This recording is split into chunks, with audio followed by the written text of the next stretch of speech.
Alright, well, everyone, we talked about the Shadow Lord and Joachim, so let's talk now about the real, probably the best prize you could get off this FF11 banner.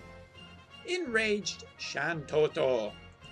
And we actually have a 7-star to show off. First of all, I want to give special credit to her sprite, where Joachim and Shadow Lord are as bland as eating Wonder Bread with butter on it, which is still food, but very bland.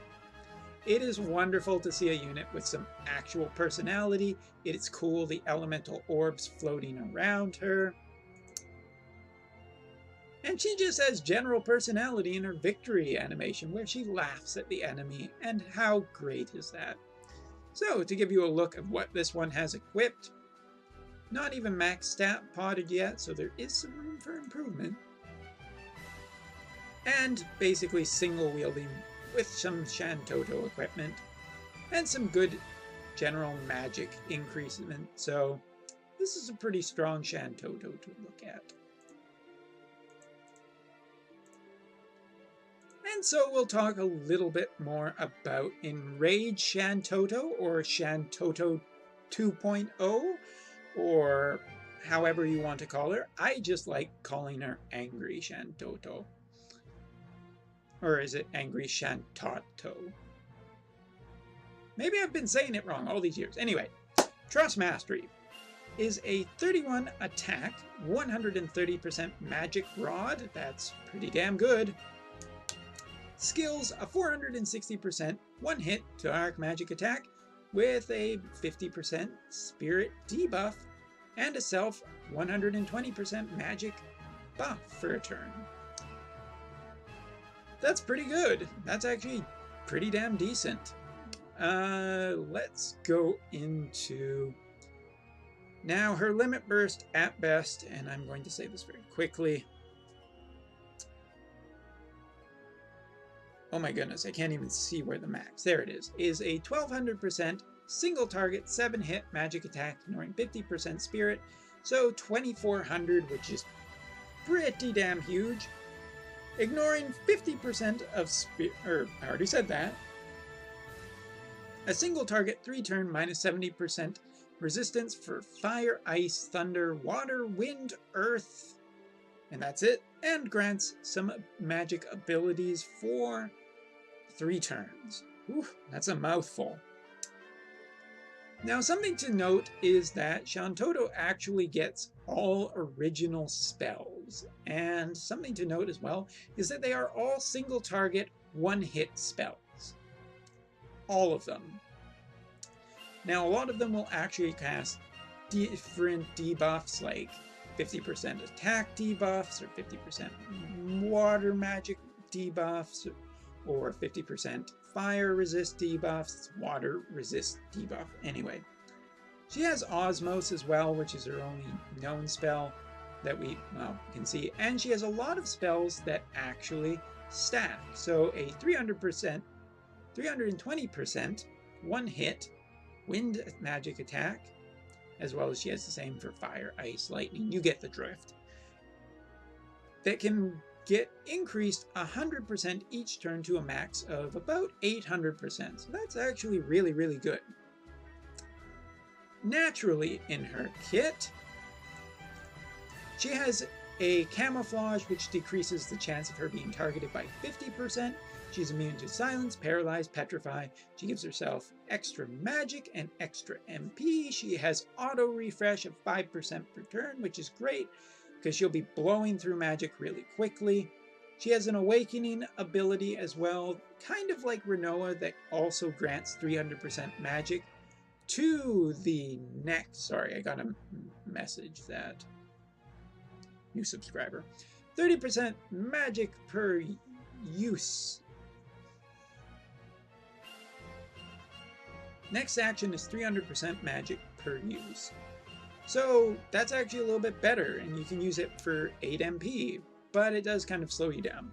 She gives herself another 50% magic. She has a 1120% single target 7-hit Holy Explosion Frames, dark magic attack, and that gives -2 earth and dark resistance, and a water attack of the same kind, which is 7 hit, 8 frames, with a single target, -60% to ice and water.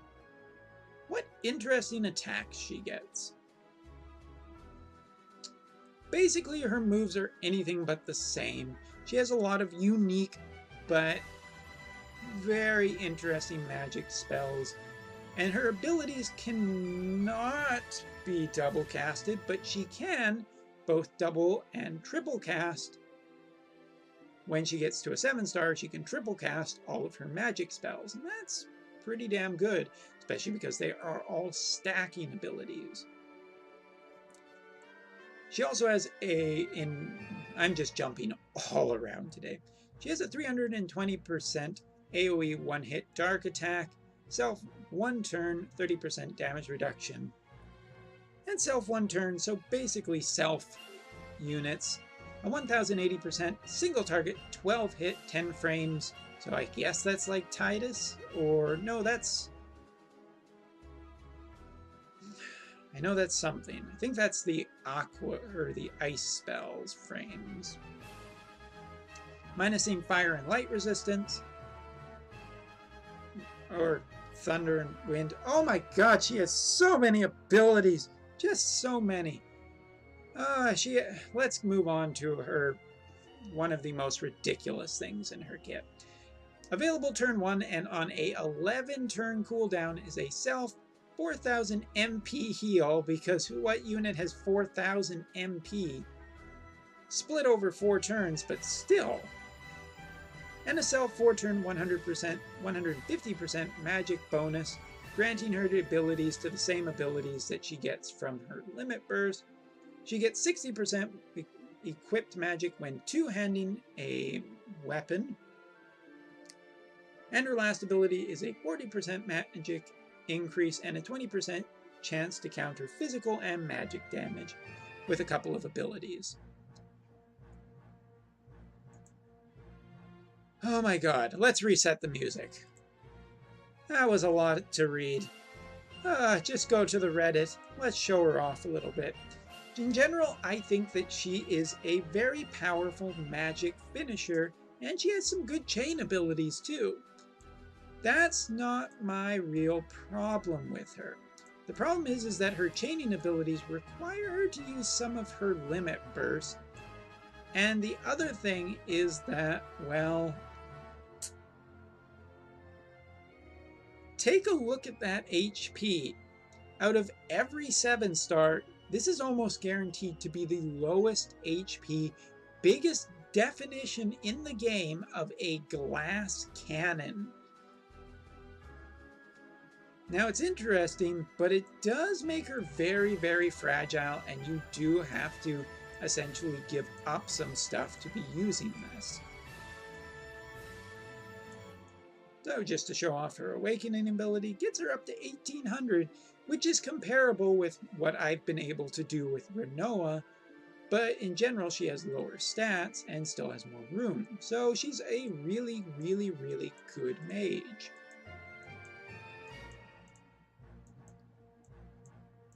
And we're actually going to try and use Joachim this time, because I'm hoping I can find where Joachim's limit burst is. What is it called?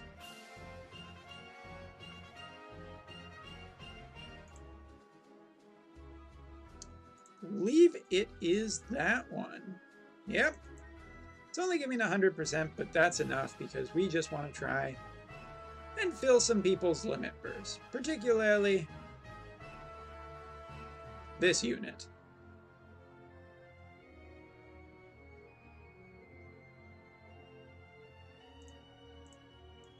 Give that limit burst back, and let's actually, so we can show off one of these spells probably pretty safely.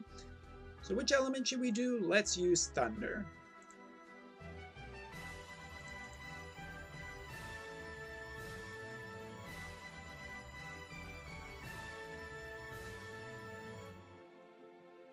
It did a really, really good amount of damage. And the thing I like about Shantotto is that she's very flexible for even though she is a glass cannon. Basically, she can cover all kinds of elements. And she can do that fairly consistently, which is actually really, really, really, really, really nice. Let's really try and get her limit burst, though.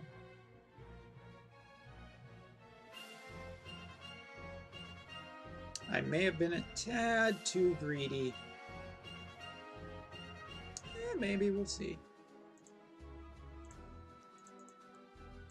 But in general, Shantotto is definitely the best unit on this banner, with a lot of personality, a lot of just kind of fun. She's just fun to look at. She's fun. She's this giant, eyes glowing red demon of magic damage, and we didn't quite get there. So I guess we won't be showing off her limit burst. Let's hit this guy with the waters.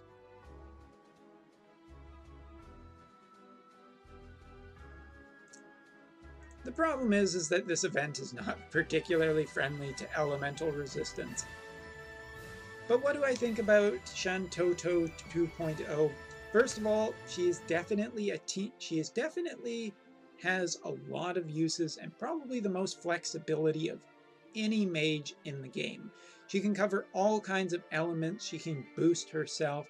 She does have one incredibly big drawback, though. And that would be the fact that, well, she has no HP, absolutely no HP, and the lowest HP of any 7-star. So if you are going to build her and take her in, you definitely have to protect her, and you have to do a lot of work to protect her, because she won't stand up too well versus magic or physical with that kind of HP. So in general, thumbs up to Shantotto, general thumbs down to Shadow Lord, and 2 big thumbs down to Joaquin. Is this event worth going for? Nah, Shantotto will be in the pool of units forever, and if you do get her, she's pretty cool and she's pretty fun. So until next time, I need to get some sleep because I need to be up at about 2 a.m. for Hearthstone. Till then, folks, have a great day.